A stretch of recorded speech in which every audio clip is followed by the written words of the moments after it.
The S&P 500 crawling to a record high Tuesday, but right now the markets, including the S&P, are just right near the flat line. Well, our next guest says missing from the markets is a sense of ebullience that you often see in late cycles. Let's see what she means by that and what it means for the markets. We're joined by Carol Schleif. She's Deputy Chief Investment Officer at Abbot Downing. Welcome back, Thanks Carol. for having me. So, ebullience typical of the end of the market, you say, is missing, such as what? Oh, lots of things, even in terms of attitude and willingness to get in, especially as it relates to things like can't miss on that next IPO, or rushing into and pushing even further tech companies, or being willing to take IPOs that don't have earnings.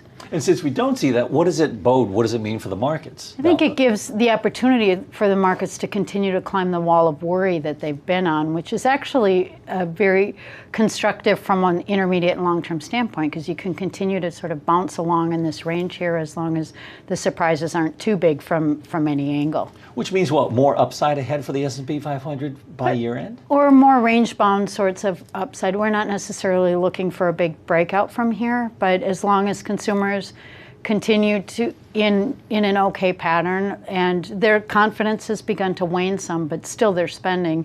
And it's important to remember that what they tell pollsters and what they actually do is pretty vastly different. And as long as they're still employed and things are still going okay, we expect that Christmas should probably be reasonable, and you can continue a good solid support under the markets.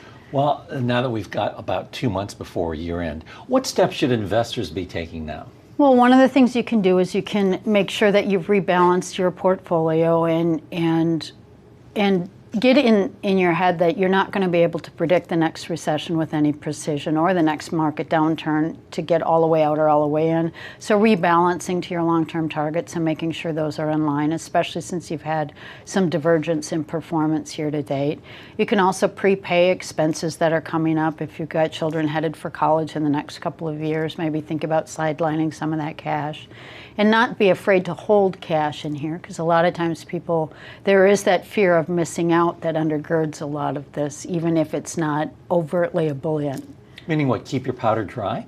Is some of it. And to look for things to think through if you're going to want to make a down payment on a vacation property in the next year or two. At some point in the next 3 to 5 years, we'll most likely have some sort of market pullback that people will want to have cash on the sidelines for. Now, Carol, your company services ultra high net worth clients. How is this advice different from what you would be telling your high net worth clients? It's probably not different in terms of our clients are all over the map. The things they may be purchasing may be different, but we also have a lot of second and third generation, and a lot of colleagues that we work with who are all operating in the same mindset of being careful about how they put their portfolios together. All right, so don't be afraid to hold cash for now. Right. All right, thanks a lot, Carol, for your thoughts. Our thanks to Carol Schleif of Abbot Downing. I'm Fred Katayama. This is Reuters.